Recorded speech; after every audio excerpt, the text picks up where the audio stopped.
What's going on, everybody? Another episode of Verbal Garbage coming at you hot and live. The weekend recap edition. Solo boy. Yeah, so right now, sorry about that. A little unprofessionalism to start the day. A little fantasy notice. Jesus Christ. So real quick, the big thing I want to address is just how ideally I was trying to get to this format where I'm doing the Mondays and the Friday episodes, recording whenever, just releasing them on Mondays. Football season started, guys. I know some of you aren't big into football. I know some of you are, whatever the case may be, but I'm going to find it very hard to record on Sundays. I am notorious for the last, probably, let's say 24, 25 years of my life for being a piece of fucking shit on Sundays and, maybe doing some, church in the morning. No, not anymore. But back then, that was really the only productive thing I could say for myself is my mother used to drag us to church in the mornings. Me and my brother and my dad, and old Pop would usually fall asleep during a sermon. Kurt and I would be looking at anything to make us laugh, whether it would be a dad who's got the windbreaker on with the son's team name. We would always call like the athlete dad, or she's got so many little characters, little kids crying, and whether they'd be out in the church or they had a little soundproof room, they'll put them in, and we would get humor just by looking at the soundproof room and watching the kids cry but not being able to hear them. That was always funny. Nowadays, might wake up, cook a little something, work out a little something, shave a little head, but 1 p.m. till about 12:30 to 1 or whenever I can stay awake, it's sacred time. And hard to avoid talking about the 1-0 fucking Eagles sitting atop the NFC East, the three-way tie with the Commies and the Giants so far. And Cowboys are 0-1. Dak Prescott's out for 6 to 8 weeks. It's over. It's over. It's our year. Kind of working reverse yesterday or Sundays when I was watching said Eagles game. I got just back in from Richmond, Virginia. Went to go see my pregnant sister, Jilly, a couple weeks before she's about to give birth, and go see a comedy show, hang out with her. And boarded the flight, I think, at 5:45. By the time I got home, it was 10:40, 11:15, somewhere around there. Got home with enough time to smoke a block of cream cheese and go hang out at the house where we like watching football. If it's not just my dad and I watching at our house, we go over to our friend Neil's, who's Neil's from Detroit, Michigan area, but he's dating one of my mom's best friends who we've known forever, Carol from Jersey. So we squad up with between anywhere from 3 to 8 or 9 Eagles fans. Neil's a big Lions fan, so it was only right kick off the season watching the game together. Far too close to the game for my liking. We're not going to get too wrapped up in the Eagles game. But yeah, we love going there, having food, just chilling out with friends and watching and having a great time. And like I said, I was going to kind of work backwards, but I think I'll kind of work forward. It just works easier. So like I said, last week I went to go visit my sister in Virginia, Jilly, my little dental surgeon, doing the Lord's work, owning half of the practice. She's responsible for hiring people and firing people and just so much crazy adult stuff. And as a young little laddie, she always knew what she wanted to do from the onset. And she's not like me, where you're resorting to recording a podcast to try to find another. Now, we had a great week at work. I only worked 2 days last week, Tuesday and Wednesday, but I made the most of it, bitch. Got fucking sold a toolbox times 3 last Wednesday. It's my last day before going out to Virginia, so I really want to leave on a bang. I had a couple leads on a couple boxes and a couple things I wanted to put together to spur the moment. So 22 grand later, your boy's 3 boxes in. Took a little Snap-on golf bag for my bonus. My boss I saw in the garage and just got into hitting the links myself. So I figured it'd be nice to get rid of my old dusty old cobwebby type little bag that I had trash picked back in Wexford Lees. WL, shout out to the old neighborhood. Trash picked a little set there. When I went to go play with it the last time, I was literally had to vacuum it because there was just dust and spiders. And if you know old Frankie boy, you don't play with the bugs too well. So we gotta clean it out and get it right. Trying to get this light situated so you guys can see my really nice blackheads on my nose. Everything comes into focus. There we go. I think that's a little bit better. Shout out Cosmo Kramer, you racist pig. But anyway, so sold the 3 boxes, was on a real high from that. Thursday morning, went out to Richmond, got there. what I did was I prearranged someone in my life to pull some strings for me so I could have them ship the ganja over to Virginia for a few days and get your boy taken care of so he can have his fun while he's watching the UFC and college football and NFL. You know, I got there on time for week one. The Bills and the Rams, kind of a shocking game, but natural for us to overreact in week one. I know I was going crazy yesterday with all my overreactions, but some people are panicking about the Rams. I don't think it's necessarily a huge need to set the panic, hit the panic button, but definitely concerning. So yeah, Thursday, right when I got off the plane, we went to Tres Machos, this little Mexican joint that I love in Richmond, and let's just talk about it real quick, guys. Okay. I'm not the type to go out. I don't really like drinking when I go out. So if and when I go out, I sit at the bar. I'll have a fucking burger. I'll have a steak. I'll have a chicken sandwich. I'll eat a whole order of Aussie cheese fries from Outback if you put them in front of me. God damn it. So I bring my Fred's vessel, and just that, drinking some ice water and eating food. You're on vacation. I don't really like to drink. I mean, I like drinking. I just don't drink a lot. Whatever. It's a whole weird relationship. So my sister, I, and her husband Mike, we're all out. My brother-in-law, we're all out at a restaurant, and she obviously can't drink. It's killing her, guys. She's dying. She's dying to hit the bottle, but she's pregnant, so she's got to put another human before her this time. But we get to our restaurant, and Mike orders, the jalapeno margarita. I'm like, I like spice. I like margaritas. It's a traditional Mexican place. They're gonna make it right. She's talking. You want one? I don't know. Oh, come on. Okay. This bitch proceeds to fucking make like a triple margarita, putting it in a giant ass glass. And I'm sitting here like, how many is this? What? Like, the English is not great. So she's not really understanding. She kind of gives me some haphazard excuse about why. But I'm like, if you go out to a restaurant, you order like one margarita or one cocktail. Why are you bringing me three, bitch?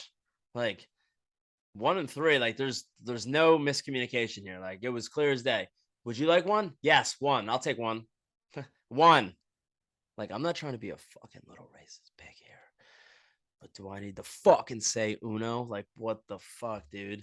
So I'm drinking this thing. I'm getting obliterated. I never really drink, and I'm smoking a little smoke right before the bar. So I'm Buzz Lightyear as fuck. I'm like sitting at the bar. I'm like having my own inner dialogue because I'm just crazy. I'm always thinking about what I want to talk about on the podcast and just always thinking about stuff. So I'm like sitting there having a conversation, and Mike's like, "Are you talking to yourself?" I'm like, dude, if you knew what goes on in my head, you would be so alarmed. Just all the stuff that's going on, the wheels that are spinning, the conversations I'm having.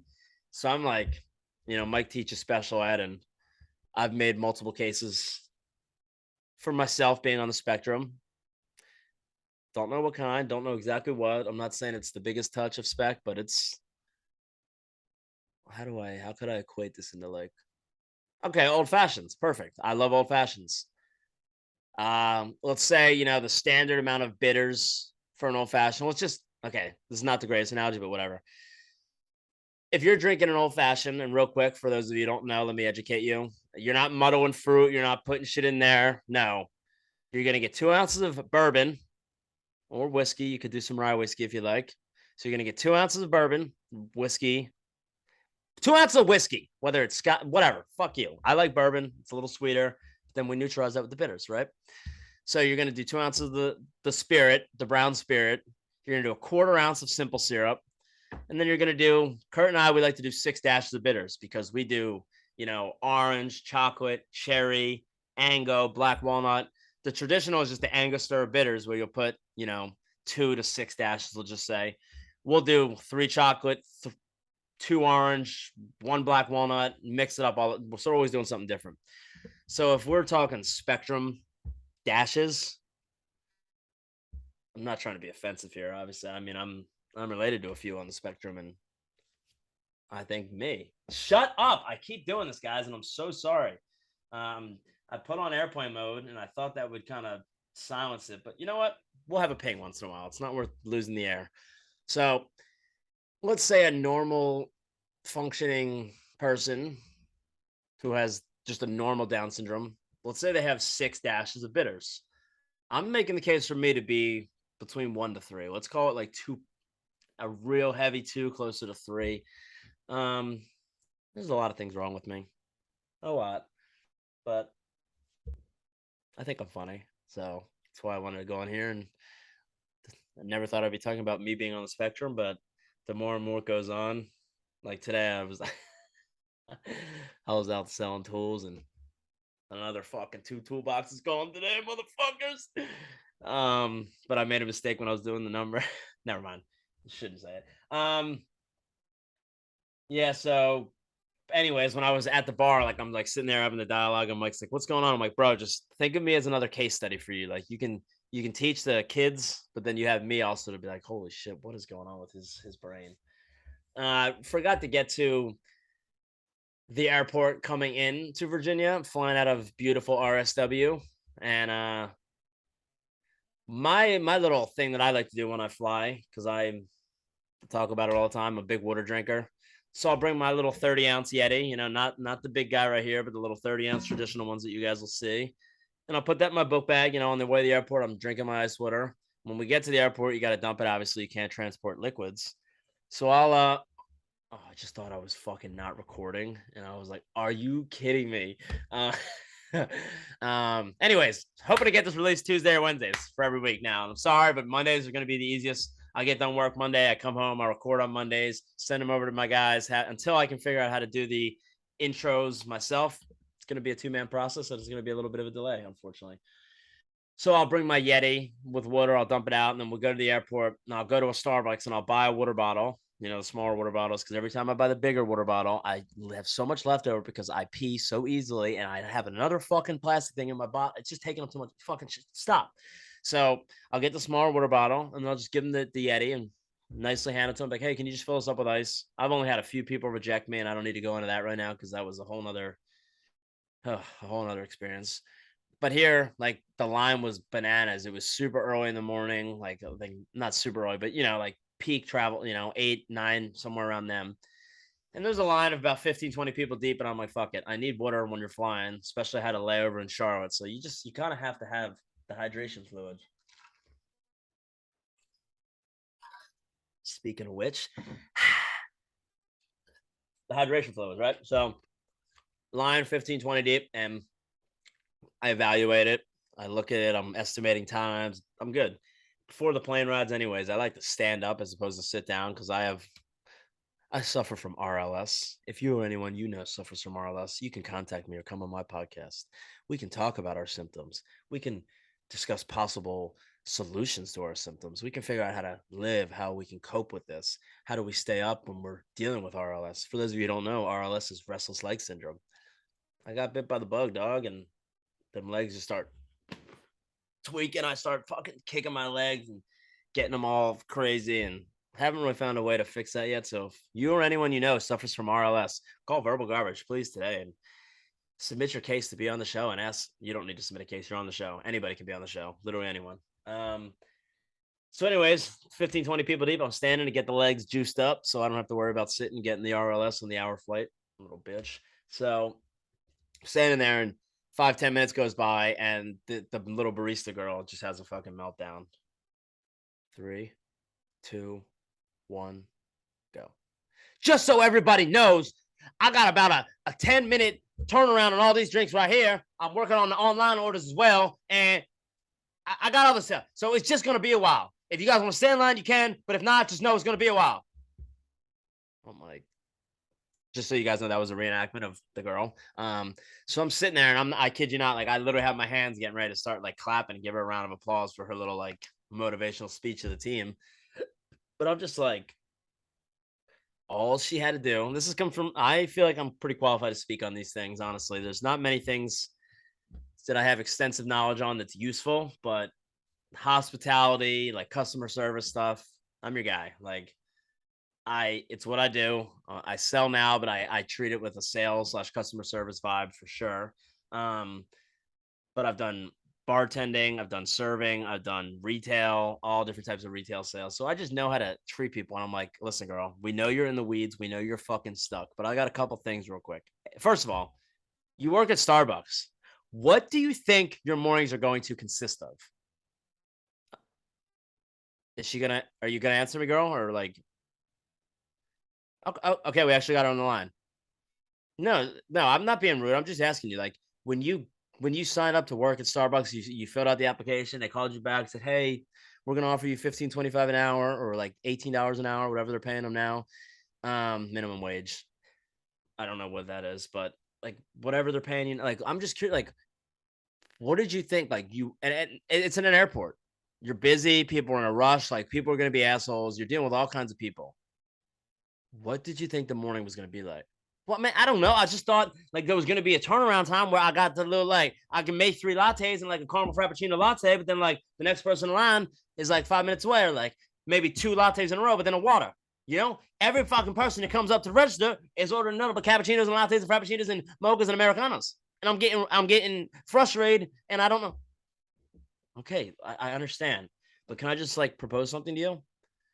When you get really frustrated, just think these people know what's going on. They're at us. You're providing a service, right? You just got to breathe, right? Just breathe, breathe, breathe.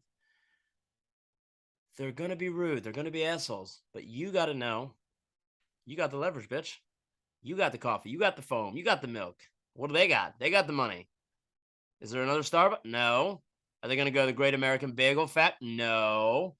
So you have breathe. Take 20 minutes. Take 10 minutes. They're gonna buy the lattes. They're gonna buy it. These little bitches come up on their phones. Okay, I want 3 pumps of caramel macchiato, or 3 pumps. Excuse me, I'm sorry. It's a little typo. So I want a caramel macchiato, pumpkin caramel macchiato. Sorry, my husband has just bothered. Like I can't get it. I want a pumpkin caramel macchiato, but I want 2 pumps of cinnamon, 1 pump of hazelnut, and 2 pumps of vanilla. And when it comes to the foam, like be cool. Give me a little pumpkin. Like these are the people you're dealing with all day. Okay. So you just got to think I'm providing a service. I got the leverage. If you're going to get really weeded and really frustrated and you're thinking about addressing someone, yeah, but no, you listen to me. It's my turn. I listen to you talk about your thought process, and now you're going to listen. I'm just providing a solution here. Okay. Listen. So let's 15 people in line. You're 6 lattes deep. You got the online orders coming in hot. You got 3 of them. Oh my god, ready for pickup. Okay, but I'm not. It's not ready for pickup. But it says it's ready for pickup. But it's not ready for pickup. I understand where you're coming from. I did. I was in the field for a little bit. I can speak. Just listen. Excuse me, everybody. Unfortunately, just today's really busy. Maybe I'm working a little slow. Maybe I'm a little out of pace. But did you see that Eagles game? No, I'm just kidding.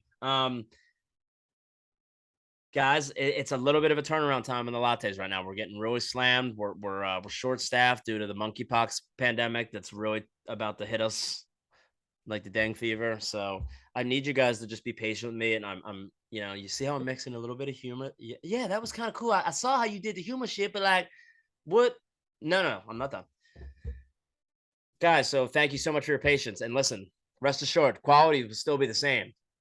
Wait time's just going to be a little bit longer. So if you don't mind that, stay in line, maybe have a talk amongst your co-linees and chat it up to kill some time. Other than that, thank you guys and have a great day. Everybody's going to clap it up like someone like me. Even when you were being, don't mind me, I'm not trying to be rude, lady, but when you were being a bitch about it, I still almost clapped. Imagine if you would have addressed, yeah, I could see that. I could see that for sure.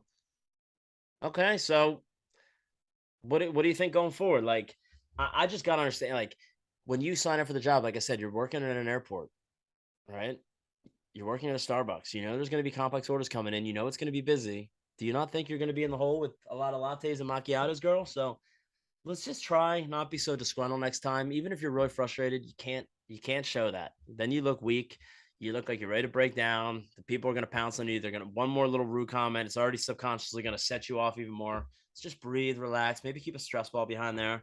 Listen, I understand what it's like. I've been in customer service / retail my whole entire life. It can be annoying. It can be frustrating, but you got to rise above it. You got to know when to calm down. You just got to relax. Okay. So nothing is out of the question here. I don't think we're asking for anything too crazy, but I just think you got to really understand how people are going to meet that energy when you're coming off. You're the one working. Some people you have the tip jar, like you're expecting some people to tip you. Just say it with a little more decorum next time. Okay. So yeah, I still waited in line, still bought my water. Got my ice from the sweet little girl running the cash register, not Mama Weed, who was jammed up with all the lattes. But yeah, I think she just hung up at me, unfortunately. But I think she's gonna benefit greatly from just a little attitude adjustment as far as addressing people when you're really stuck. Um, it's the first flight I can recall in quite a while, guys, where I didn't check a bag, and my, was that glorious. You get off the fucking airplane, everyone you land, you start getting up, and then you look at the sea of people and you wonder, how the fuck every time does it take so goddamn long to get up? Like, I get up, I got my one little bag underneath, and this time I didn't check it, so I put it right above, stowed above. And you just watch, like, I get up and get out, get the bag, and I'm not kidding, maybe 15 seconds. And I get it. There's a lot of people on the plane, that time adds up. But you start watching some of these people, man. It's like, bro, it's taking them a minute, 2 minutes, 3 minutes. Like, if you're a gentleman and you see a young lady or an older lady coming up, just don't even hey, miss, which one's your bag? Just offer. If you see an older gentleman, anybody that's less physically capable than you are, you're helping the whole plane out, the motherfuckers. Like, and I know I'm not the only one that thinks this. It's this whole thing where you get off a plane and you're so excited to get off, but then you're sitting there and you're waiting for everyone to get their goddamn bags from overhead. It's just like, my God, that compiled with the fact that you got to wait for the check bags. I mean, that's literally a good 40 to another hour right there. So it's something you don't really ever take into account when you talk about how long is your flight. Let's tack on the other hour for the bag retrieval, right? Um, let's go. Oh, it's funny. I was talking earlier about the format I was going to do, and I had my little notes about the things I wanted to talk about.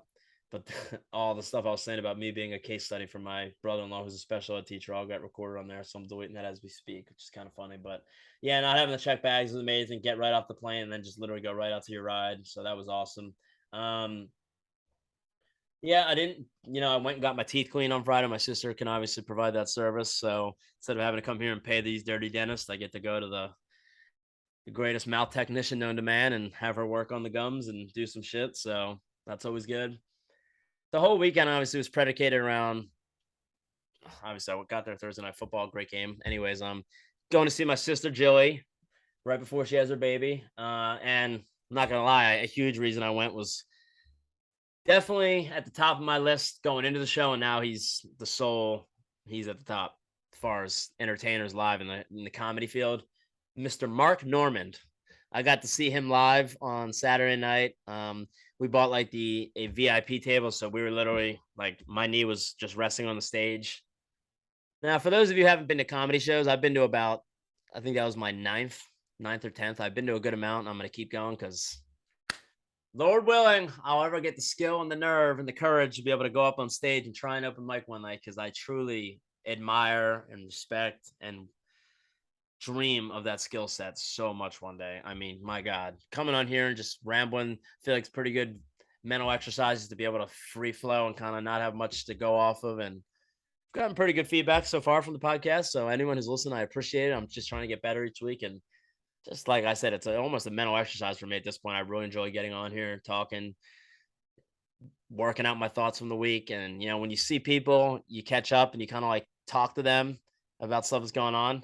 Now I do that into a microphone. So day to day, I think I'm losing all my entertainment and my conversational value, but it's not important. Just don't talk to me anymore. You just listen to my podcast and don't talk to me. It's perfect, because I'd rather you listen than shut the fuck up. God, I'm sorry for the beeps, guys. I guess I could go into settings and turn off the noises, but I literally don't even know how to do, like, you fucking retard. Notifications probably.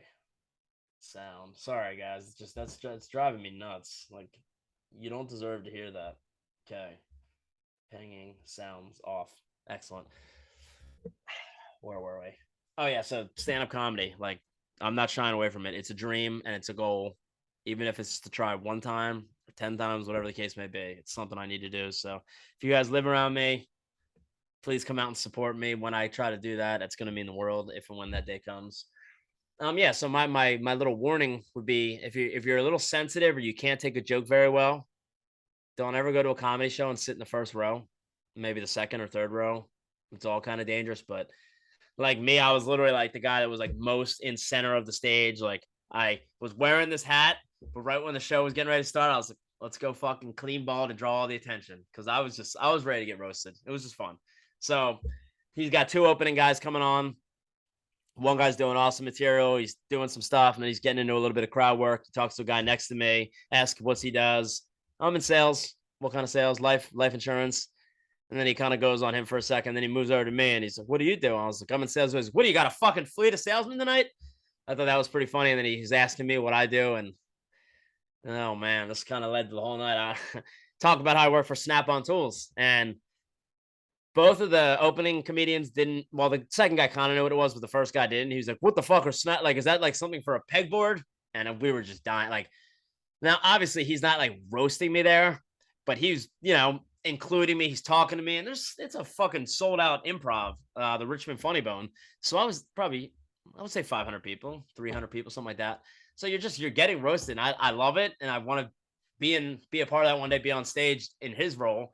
But I just thought it was pretty dope that he was hitting some hard shit at me, and I was just sitting there laughing. And we're talking about Snap On, we're going back and forth. We start talking some stuff, and I thought he was excellent. I got to find his content or his information just to follow him and support him because I thought he was really funny.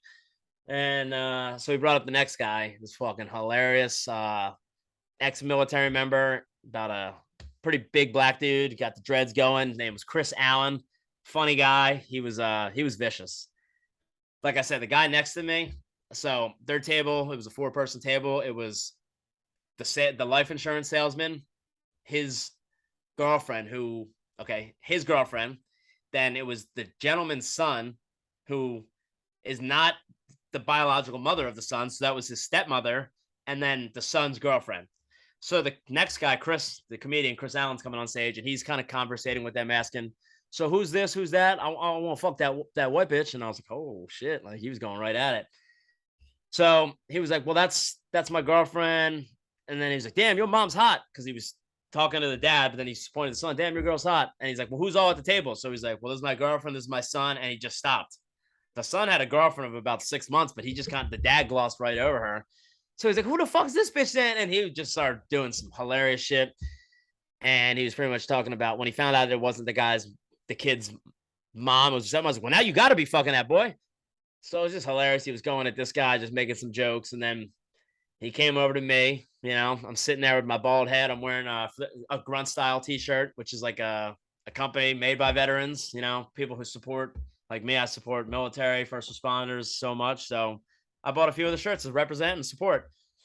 Right away, this motherfucker's looking at my shirt. He's like, "Look at you all patriotic and shit. Would you serve, motherfucker?" I was like, "No." "Oh, so you just wearing that American flag shit, acting like you served?" I was like, "No." Kind of just having fun with him. And he comes over, he's like, "This is stolen valor, motherfucker." And he starts like lifting up my shirt, acting like he's gonna try to take my shirt off. And then the other sleeve's got like 2 guns with the grunt style logo, they're 2 X. And he's like, "Motherfucker, you got like muskets and shit on your shirt. You ever shoot a gun?" I'm like, "I live in Florida, dog." He's like, "What?" I was like, "I live in Florida." He's like, "Oh, you is a gun." He's like, it's so hard. I almost said it, but like, he kept saying the N word, just so funny. He's like, "N words in Florida identify as a gun." So I just thought that was fucking hilarious. And then he started going on the Snap On thing, asking me all about Snap On and just going at me pretty much. "You know anything about that shit?" "Nah, I don't." "Oh, so look at you." And he's like, "And how'd you get the job?" I was like, "My neighbor kind of asked me." Oh, and then he started going on this whole white privilege thing with me, and it was just fucking hilarious. Like this motherfucker on a truck, don't know anything about the truck and the tools, but he's selling the tools from a job he got by his fucking neighbor. And he's like, "What's your neighbor look like?" I'm like, "He's white and bald, just like me." So we had a real good laugh. I was getting ribbed, by the crowd. And by the time Mark Norman, the main event, comes on stage, he was like, "Man, that strap on guy was getting hammered." And then he like looked around, and I was like, "Me, that was you, strap on, front row." And he just like started doing stuff. And if you guys know Mark Norman, like, he'll make these facial expressions when he makes a joke. Like, he'll make a joke and just hold it for a couple seconds. He's got a couple recurring jokes he does on Instagram and stuff that, like I said, I'll laugh at 100 million times. I don't care if I've seen him before. If you see his Instagram, he'll be like, "We got any Jews or like Muslims in the building?" And if someone says, "Yeah," he'll be like, "Get them." And he said, "Is there any Jews in the building?" You pointed to him and get them. I cracked up. So much amazing stuff. Like, I don't want to give away much of his material, but like, he asked if there was any gays in the building and no one made a noise. And then he was like, "That is statistically impossible, folks." And he just fucking crushed it. If he's anywhere near you guys, Mark Normand, Normand.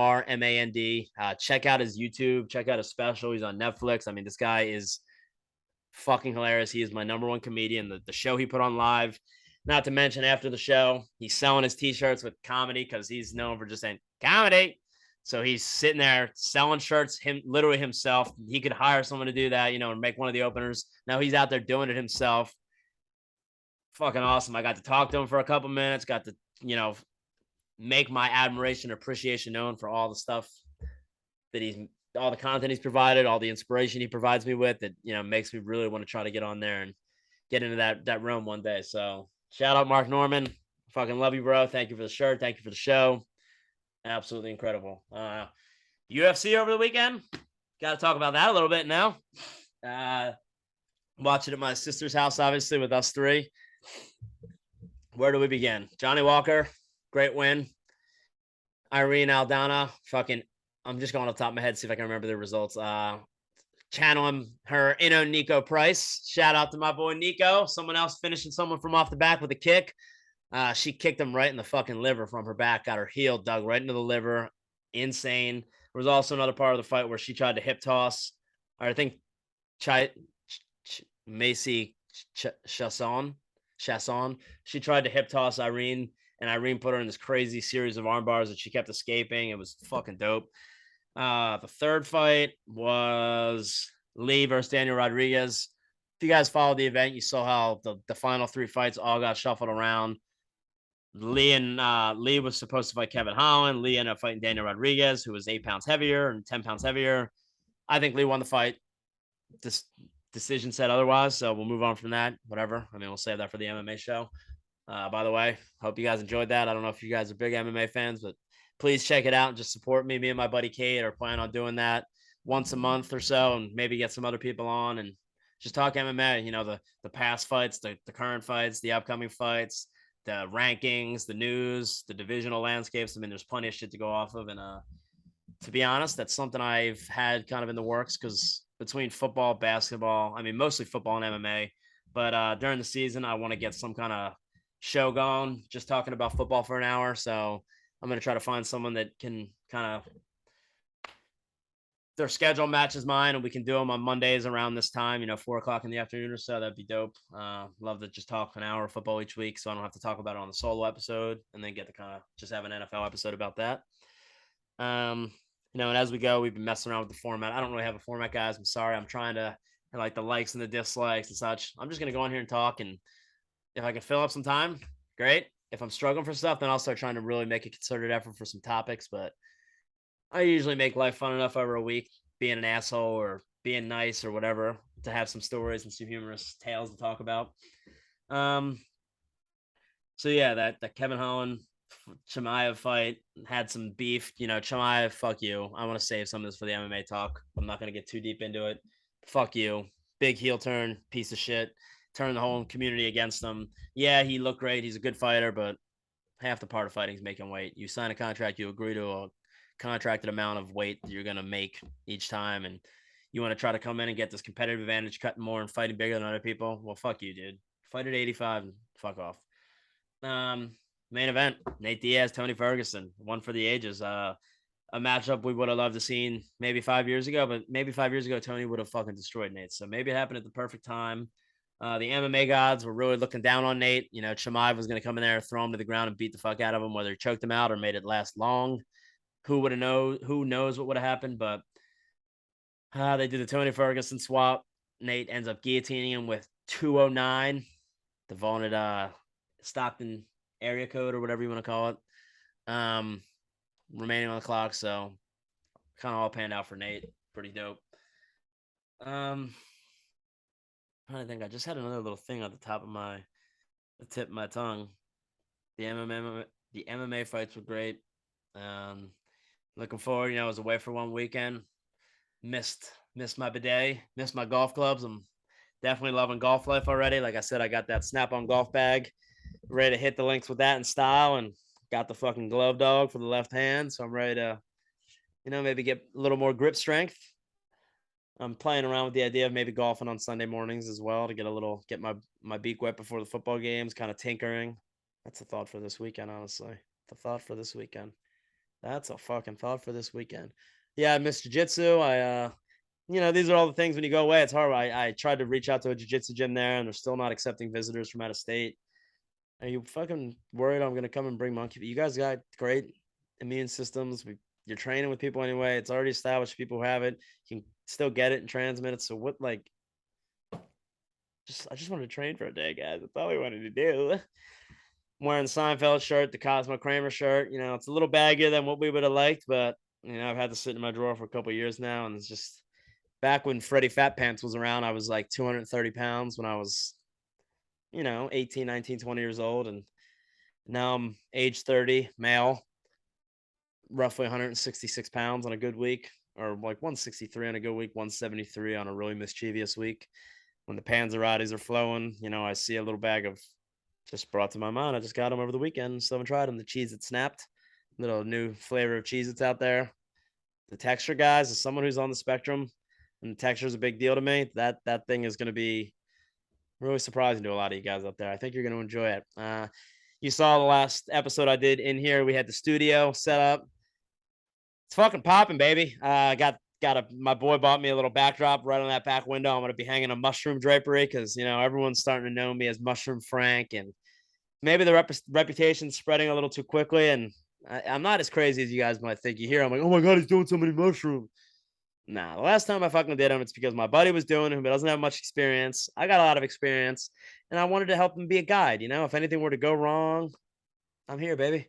And then I ended up talking about it with a bunch of friends from jiu-jitsu, and now we got like a whole treasure trove of everyone because like, don't you be fun to trip with, man? I'm like, bro, all I do is sit there and laugh and have fun. We can play some video games. We can go. I was out there looking at the goats, dude. The goats were scaring the fuck out of me. That's besides the point, but no, yeah. And like people here, like, oh my god, you're doing so much shrooms. No, like I've done them 4 times in the last month or maybe 2 months, but 2 of those times was fucking 0.8 and 1.1. Like I could have literally driven with those shrooms. Last 2 times, yeah, it's a little bit more. I'll admit that, but still don't really feel like I've ever truly really left myself yet. And that heroic dose it's approaching, guys. We're going 6 deep, going 5 to 6 grams deep, and we might come back and be the same, and we might come back and be totally different. You might have known me as this fucking weird specky freak. When I come out of it, I might be this fucking jock who starts doing some TRT and just fucking people up and got that real alpha energy dog. Like, or maybe I'll come out of it being a little more like flamboyant. Get maybe, going from a manicure and pedicure every like 2 months to maybe every 10 days. Maybe getting like a little somewhat of style in my beard to make it look good. Because we talked about the neck shit and yeah, it's a mess, guys. I've tried so hard. Pain seems trouble and a misery. Shout out to Akon. You do that way better than me. But last thing we can end on, guys. Thought of the perfect segment name, and it's fitting to me. And, if I have to do a little more research each week just to fit this content little bubble, we'll do it. But we all know my love. You guys have been listening long enough now. We know my fascination, my love for reality television. I'm obsessed with it. No matter what, I don't care what the show is. I don't care how corny. I'm in. I'm in. I'll watch anything. I love it. There's some kind of, my one friend Jason, who you might have saw on the football preview. He's always like, if I'm texting like when we're playing Call of Duty, which I suck at, I'll be like, "Am I doing good? Like, did you see I got 9 kills? I'm good." He's always like, "Fred always needs these reassurances for the serotonin ping." So it's like, that positive reinforcement. You're like, good boy, here's a treat. Like, I fucking love that. Like when I'm doing a good job at work, I like pat on the shoulder. Hey, good job. When I'm at jiu-jitsu and I do a nice move, hey, Frank, good job. But anywhere, like it's just, I've had that thing with me. So, oh my God, squirrel brain, leap, squirrel brain flying squirrel, jumping out my brain, flying out my head. Where is my thought bubble going to? Fred. Oh my God. So reality TV. Just discovered a nice little new show over the weekend. And I would love to start talking about reality shows each week, even though I've already done that. We'll limit the segment to not an insane long period of time, but reality Beitz. So now I got to figure out a way to try to I wish I wasn't so overwhelmed with the technical side of doing a podcast. I wish I could just come on here, record, and just do it. But unfortunately, I kind of like having the intro, and I want to start messing around with some segments where you put in a sound bite and be like, reality bites. Anyway, dated and related. Go on Netflix, watch an episode, give me your thoughts. Okay, do you have any thoughts yet? Great, because I do. Okay, so the show, I think they start off with roughly 6, 7, maybe pairs. Each pair is related, mostly siblings, but we got a few cousin little trio in there. Shout out to the Jersey boys. Um, so pretty much what the show is, it's two single relatives, whether it be a brother, a brother and a sister, two sisters, maybe twins, maybe fraternal, maybe identical, maybe 18 months apart. Who knows? Maybe cousins, two guys, that are cousins. They're not brother and sister. They're not brothers, but they're cousins.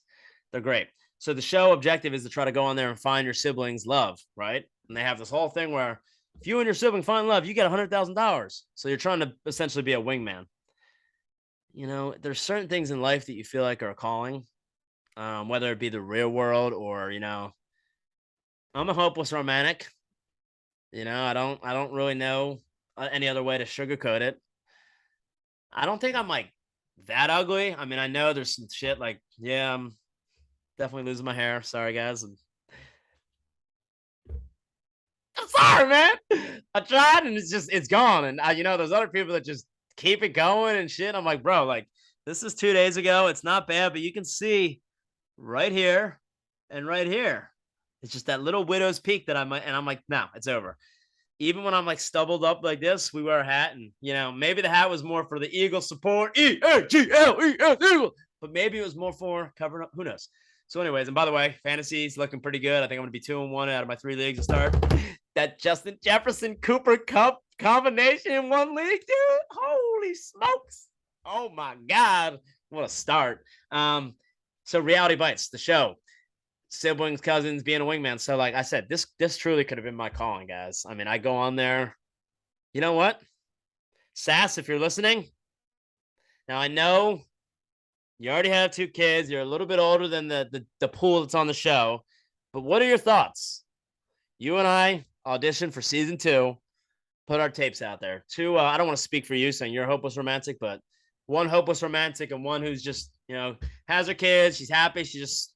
She wants to empty nest it up and go from there. But we could make some money. We could wingman for each other. I could be like, yo, son, you see that young guy over there? You could be the sugar mama. You make the money. He just stays at home and takes care of the dog, does the dishes, cooks. Who knows? The hard part would be finding like, see, there's got to be a way, guys. I'm not like, do I want to be famous? Sure. Is it like my goal at it? No. This is like I said, I go in here to have fun, and the mental high I get from being on it. Like after I get done recording, I am truly pinging. My brain is just pinging with serotonin flashes. It's that feeling you get when you go on a run, you do a nice exercise. Like I get that feeling recording podcast, solo or guest. So we got to find a way. If you guys can think of it, like I'm all ideas. Let's get me in touch with a reality producer and let's get me on a fucking reality show. I like Freddie finds love, like some kind of bachelor setting where it's me with 20 hot chicks. Great. But if it's got to be some sibling show or something like that, why? Like my whole life, I know I should have wanted, like when I first saw The Real World, I'm like, bro, I'm designed to be on this kind of show. Like just a jackass who can laugh at himself, be funny, be awkward on camera with hot chicks. It's literally everything you guys want to see. So fuck, man. I wasn't even planning on going there, but I'm like, how is that? That's such a natural correlation right there. Let's think of a name and let's think of a pitch, guys, and help me out. Let's get it going. Anyways, so yeah, maybe I'll be on season 2. But the show is tremendous. I mean, I try to get my brother-in-law and my sister to watch it. They can't stand reality television, and Kurt and Jenny, they love it. Sass and Jill, not so much. Mike, definitely not. So Kurt and Eva, if you're listening and you haven't watched it yet, please go watch it. You guys can come on. We can do a little recap episode, set up the studio, have a little data related episode or post from the backdrop. But yeah, no, pretty much you go on like there's two big jack black dudes from London with the smooth accent. They're fucking six packed up. They got the good hairlines. They're a catch. They're going around. They're finding all these chicks right away, throwing themselves at them. But it's not just about that, right? Like if like the one brother was vibing right away with one chick, but the other one was kind of not so much. The show is based off both success. So what one brother's having, the other brother's got to be having. So they do a good job of bouncing off each other. You'll see it. Shout out to Kaz and Kieran. But yeah, there's the Jersey cousins from New Jersey, New Jersey, and they are just tremendous. These boys are relentless when it comes to the chicks. They just keep throwing themselves. They'll get rejected and be like, "Nah, maybe they didn't mean it. Let's go back tomorrow with a fresh game plan, and we'll get them." So love these guys. They start throwing some monkey wrenches into the show. They'll bring in new pairs or they'll eliminate pairs if they're not seeming to be making much progress as far as putting themselves out there. I gotta say, there's a British set of twins that are on there. There's a lot of British people. It's amazing, those accents. So I'll start watching Love Island UK and shit, and reality bites once a week, 10-minute segment. And like I said, anyone who's in reality TV, hit me up, come on the show. We can talk about all reality shows in the past. We can do power rankings. I can pull up the characters. We can do a fucking NCAA March Madness power bracket, do a multi-episode series of, hey, Flavor Flav, just characters. He's the number one seed, and let's say